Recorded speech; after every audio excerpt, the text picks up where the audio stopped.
예, 안녕하세요. 예, 권영도입니다.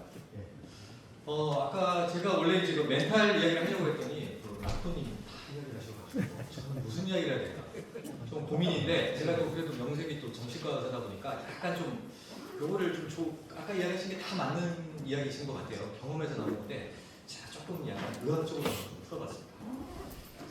제가 한번 빨리 좀 진행을 해볼게요. 시간이 보니까 지금 제가 이제 마지막 시간이어가지고 이럴 때 보면 다 이렇게 지금 정신이 다 혼미하십니다. 거의 멘탈리 들어보면 거의 스토퍼 상태에서 제가 빨리 좀 하도록 하고요. 제가 골프에서 제일 잘하는 게 설거지입니다. 설거지.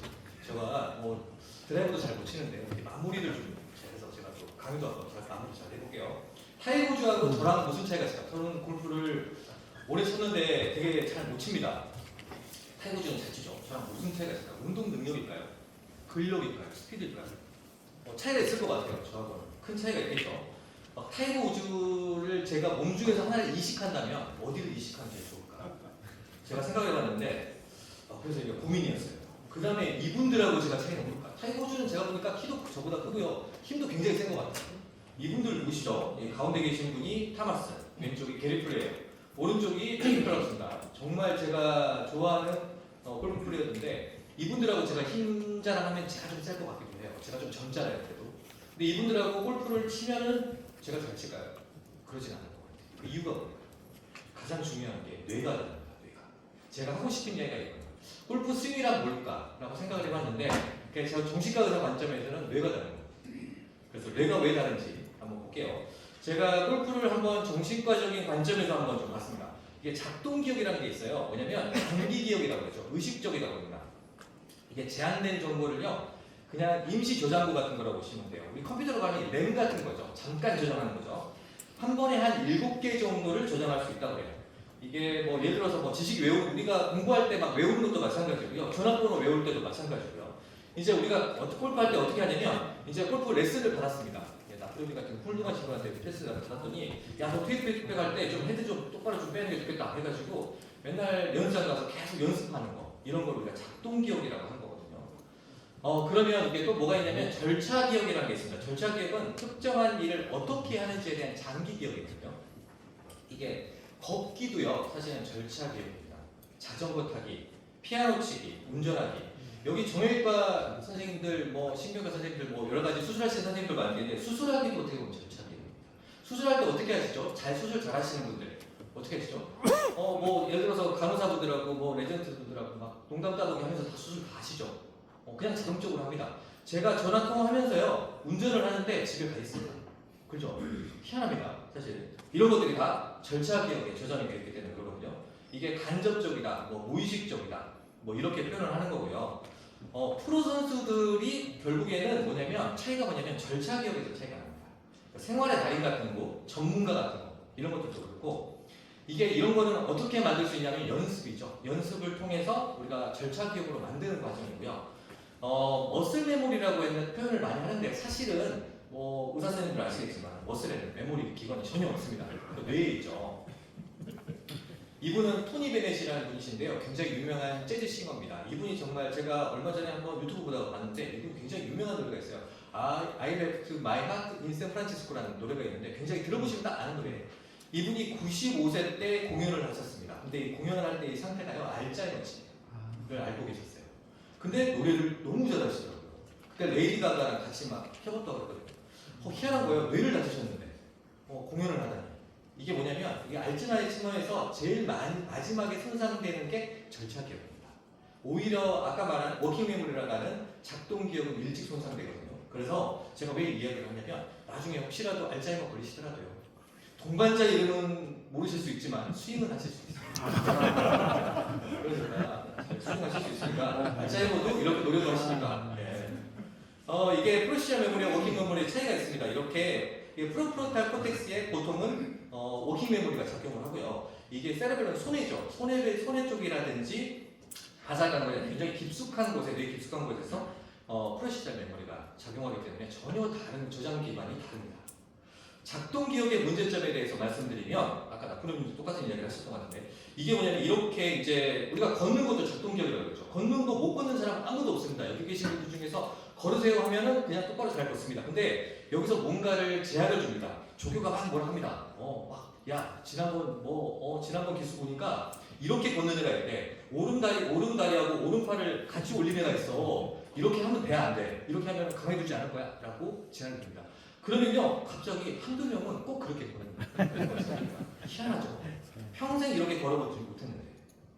이게 바로 절차기억하고 작동기억의 차이거든요. 절차기억은 즉각적이지만 작동기억은 굉장히 느립니다.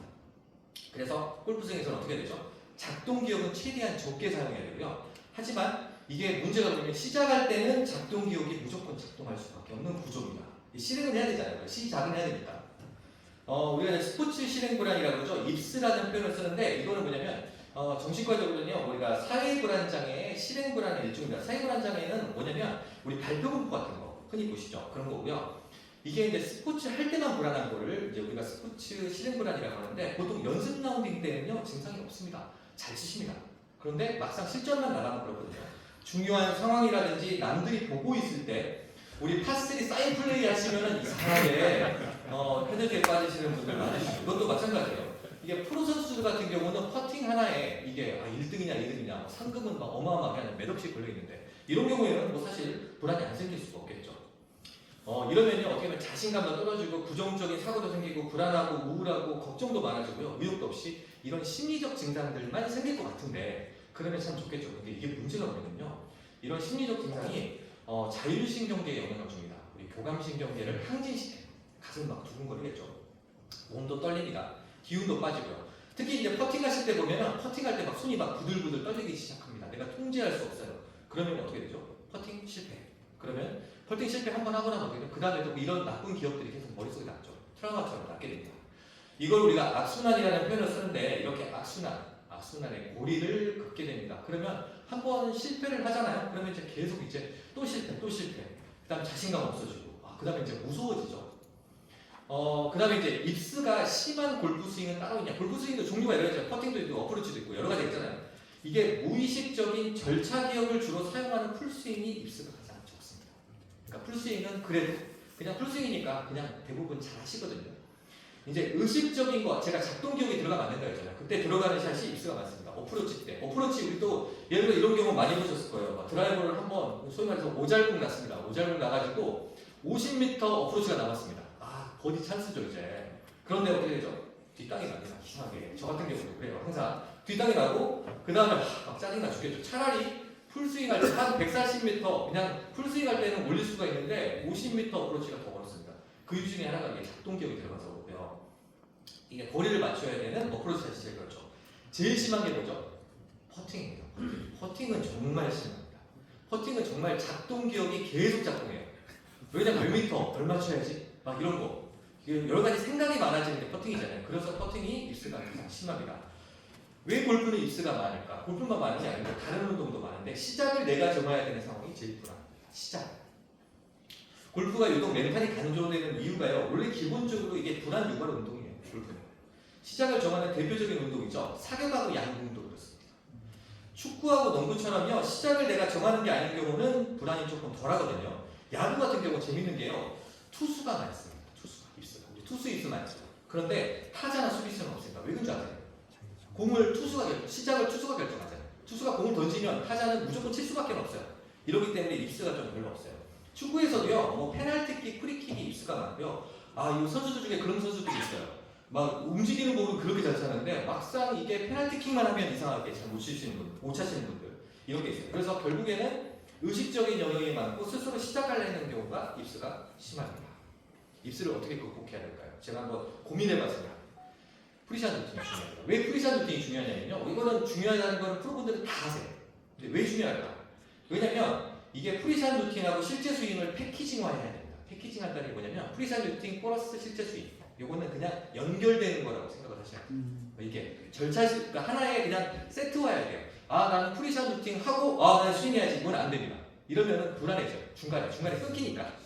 시작을 중요하잖아요. 시작이 불안하죠. 만약에 이걸 패키징 하잖아요. 그럼 프리샷 루팅을 패키징 하면요. 불안한 시작, 그러니까 시작이 에이밍이 돼요. 에이밍부터 시작을 하니까 프리샷 루팅이. 근데 프리샷 루팅이 없으면 어떻게 되죠? 시작은 테이크백이 돼요. 그러면 힘들어집니다. 그래서 이제 이걸 연습을 해야겠죠. 내가 원래 이게 불안이 좀 심하신 분들은 프리션 루틴을 패키징만 하는 연습을 하시면 많이 좀 도움이 되고요. 어드레스가 평소보다 절대로 길어지면 안 됩니다. 어드레스 길어지면요, 이건 100% 이거는 뭔가 불안이 심하다는 걸 의미하는 거니까. 프리션 루틴이다. 어니엘스, 굉장히 유명한 선수 이렇게 프리션 루틴 하죠. 이걸 패키징하는 게 중요하다. 그럼 흡수를 기복하는 방법은 그러니까 제가 생각했을 때는 의식적인 영어가 무의식적인 영어로 분리해야 된다. 의식적인 영어는 우리가 생각이죠. 우리가 왜냐면 8번 아이언을 봤더니 거리는 몇이야? 8번 아이언을 공략을 해야 될 것 같은데 왼쪽에 보니까 약간 뭔가 해저드가 있는데 나는 원래 페이지 보시죠. 나 왼쪽 보고 약간 페이드로 해가지고 풀스윙을 해야지. 이렇게 생각하는 걸 우리가 의식적인 자아죠.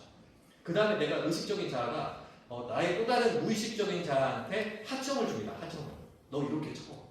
그러면 나는 그냥 그 생각대로 나는 생각이 없어. 그 다음부터 나는 생각이 없는 사람이니까 그냥 하나를 시킨 대로 해야지 라고 하는 거. 그러니까 나는 이제 로봇이라고 생각하는 거죠. 이걸 이제 이미지 트릭 하는 방법이 있습니다. 그러니까 의식적인 관용은 굉장히 꼼꼼하게 하지만 실제 수익은 대충 알아. 이게 뭐냐면 대부분 이제 아마추어는 어떻게 하죠? 반대로 하죠. 이게 의식적인 거는 대충 하시고요. 그 다음에 이렇게 무의식적인 영역은 아주 꼼꼼하게 하십니다. 이게 문제가 되죠. 혹시 미스가 생기면 어떻게 하냐면 아까도 말씀드린 거였지만 이게 인정하고 받아들이는 게 굉장히 좀 중요합니다. 부인하면 할수록 더 힘들어요. 나는 인정할 수 없어 이러면 더 힘들고요. 이게 제일 중요한 게요. 나만 떨리는 게 아니라는 게 제일 중요해요. 다 떨립니다. 다 떨려요. 이야기가 티가 날 뿐이에요. 타이거 우즈 tek니컬로 제가 물어보지는 못했지만 아마 두 분도 떨리지 않을까. 레이저 우승 가장 많이 하는 부분이지만 떨리지 않을까라는 생각이 좀 들고요. 떨려도 티가 안 나는 게 좀 중요하고요. 저희가 어떤 실험을 하냐면 사이버란 장애 환자분들 발표 공포 같은 거 하거든요. 그러면 본인은 굉장히 떨린다 그래요. 그래서 비디오 촬영을 좀 해보거든요. 실질적으로 발표를 시켜보고. 그런데 실질적으로 보면요. 카메라 상에서는 티가 전혀 안 나요. 근데 본인은 떨린다. 왜 힘드냐면 나만 떠는 것 같거든요. 동반자들 같이 이제 치고 있는데 같은 이제 프로 선수라고 치면 나만 떨리고 3명은 괜찮은 것 같거든요. 그러면 더 불안해지죠. 이제 그렇지 않다는 거. 그리고 이제 부정적 생각이 들면 들수록 이제 또 잊어버리려고 하거든요. 이 생각 들면 안 돼. 이러지 말고 그냥 생각을 좀 바꾸는 것가 있는데 뭐 여러 가지 생각들이 있는데 저희가 이제 환자분들한테도 막 이야기하는 건데요. 안 들어가면 어쩔 수 없죠. 내가 없는 거지. 어쩌라고. 에라이 모르겠다. 이런 태도가 이런 거를 그냥 속으로 중얼거리는 것도 조금 도움이 됩니다. 프로 선수라든지 상급자의 슬럼프는 대부분 뭐냐면요. 대부분 심리적인 요인이 많습니다. 왜냐면 이제 스윙이 거의 대부분 완성되어 있는 분이잖아요. 예를 들어서 내가 프로 대회에서 막 우승까지 하시는 분들 스윙이 이상할 가능성은 조금 드물죠. 근데 이런 분들이 갑자기 슬럼프 빠지는 경우가 뭐냐면요. 갑자기 이제 스윙 문제라고 본인이 이제 인식하기 시작하는 거예요. 나는 스윙 문제가 있어. 그러면 이제 문제점을 찾죠. 근데 문제점이 별로 없거나 아니면 사소한 문제거나 별 차이가 없을 수 있는데 이러면 스트레스가 길어지고 심리적인 문제가 더 악화되고요. 이러면 슬럼프가 더 길어집니다. 이게 대부분은요. 그냥 기다리다 보면 문제는 대부분 해결이 됩니다. 이게 그런 거 제가 환자분들한테 표현하는 것 중에 하나는 늪에 빠졌는데 그냥 가만히 있으면 누가 구해줄 건데 알아서 될 건데 혼자 막 허무적거리면 더 빠지는 거하고 똑같다. 이렇게 표현하거든요. 그러면 제가 이제 이런 여러 가지 이야기를 했지만 이제 제가 의사니까 약물 치료는 할 수 있냐? 약물 치료도 할 수가 있습니다. 이게 아마추어 분들한테는 제가 별로 권하지 않고요. 프로 선수나 아니면 프로 선수를 지망하는 사람들은 굉장히 성적이 중요하지 않은데 밥벌이잖아요. 그러니까 약을 씁니다. 약을 쓸 수 있는데 주로 어떻게 보면 SSRI, SNRI 같은 항우울제 같은 거를 쓰고요. 이거는 도핑에 전혀 문제가 없습니다. 그리고 이제 이게 단점이 뭐냐면요. 이런 도핑에 문제가 없는 약물들의 공통점이 있어요. 바로 즉각적인 효과가 없고요. 한 2, 3주 걸립니다. 매일 드셔야 돼요. 매일. 근데 매일 드셔야 되는데 그냥 프로 선수들 같은 경우는 드시라고 해요. 왜냐면 당연히 지금 성적 하나가 중요한데 이것 때문에 문제가 있다면 당연히 약 드시는 게 낫거든요. 그래서 도핑 문제도 없으니까. 근데 이제 뭐 아시다시피 이제 로라제팜이나 디아제팜 같은 경우 이런 벤조다이제픽 약물도 쓸 수 있는데 이런 약물들은요 진정작용이 과다합니다. 너무 졸려요. 그리고 막 힘이 너무 빠져요.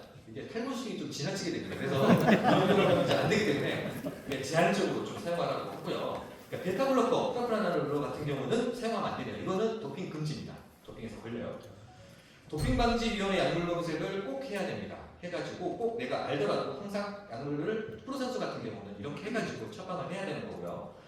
그 다음에 이제 비약물적 치료. 나는 약물이 죽어도 싫어. 아시는 분들도 있죠. 이런 경우에도 어떻게 되면 정신과에서 많이 쓰는 것 중에 하나 경두기 자기자극술이라는 게 있습니다. 이거는 이제 내 전두엽을 자기자극하는 건데요. 그러니까 자기자극을 하는 거예요. 자기자극으로 자극하는 그런 것도 하고요. 그 다음에 인지행동 치료라는 약간 심리치료 같은 거거든요. 생각을 좀 바꾸는 훈련 같은 거 이런 것들을 막 숙제해주면서 합니다. 그리고 요즘에는 이제 안구운동 둔감화 및 재처리 EMDR이라고 하는데 또 이런 시술도 한다. 병원 오면 이런 시술도 한다. 제가 말씀드릴 수 있을 것 같아요. 이거는 제 마지막 슬라이드인데요. 그 ADHD와 골프, 아까 제가 입수에 대해서 이야기했는데 골프하고 정신과 문제에서 관련되어 있는 것 중에 하나가 더 있습니다. ADHD입니다. ADHD. 이게 집중력주와 주의 산만하고요. 라운드 후반으로 갈수록 집중력이 떨어집니다. 이게 보통은 어렸을 때부터 증상이 있고요. 주의력 검사 시행해서 증상 확정하고 이거는 심리치료가 전혀 효과 없습니다. 어떤 분들이냐면요. 오히려 스윙은 대충 막 하고 불안은 없는데 되게 신중하지 못하는 분들이 있어요. 아마 그 프로님들 누구 가르칠 때도 많이 이런 뭐 제자들 많을 것 같은데 아니 이상하게 퍼팅 같은 거 하면 분명히 왼쪽 라이가 높은데 오른쪽에 치고 있고 막 이런 애들이 있어요. 막 아니 150m라고 분명히 캐디가 얘기했고 분명히 자기가 150m 하는데 이상하게 자기가 6분 안에 치지 않고 뭐 예를 들어 6분 안에 치지 않고 뭐 9분 안에 친다든지 막 이런 분들. 근데 이런 경우가 실제적으로 ADHD가 있는 경우가 있어요. 그래서 ADHD를 치료를 하면요 좋아져요. 그래서 뭐 콘서타라든지 메디키넬 같은 약물도 요즘에 자극제라고 하는데 이거는 도핑 문제가 안 됩니다. 그래서 아토모세틴이라는 약이 있거든요. 이게 이제 비자극제. 이거는 좀 약간 항우울제랑 좀 비슷해가지고요. 즉각적인 효과가 없습니다. 그래서 2, 3주 후에 이것도 효과가 나타나니까 이런 약물들을 좀 치료를 하면 집중력이 향상이 되거든요. 그리고 집중력이라는 게 단기 집중력도 중요하지만 이게 장기간 유지가 잘 안 돼요. ADHD 환자분들 보면은 잠깐 뭐 한 5분, 10분은 잘 집중을 하는데 15분, 20분, 뭐 1시간 주시면 골프라운딩이 보통 한 5시간, 4시간 걸리잖아요. 이러면은 후반 가면은 집중력이 확 떨어집니다. 이런 것들. 그래서 실수가 어이없는 실수로 이게 막 탈락하거나 뭐 이런 경우도 있으니까 ADHD가 있는 뭐 사람들 있으면 병원에 한번 내원하셔가지고 성인 ADHD가 있는지도 한번 해보시면 좀 좋을 것 같습니다. 예, 오늘은 여기까지 할게요. 제가. 예, 알겠습니다. 예.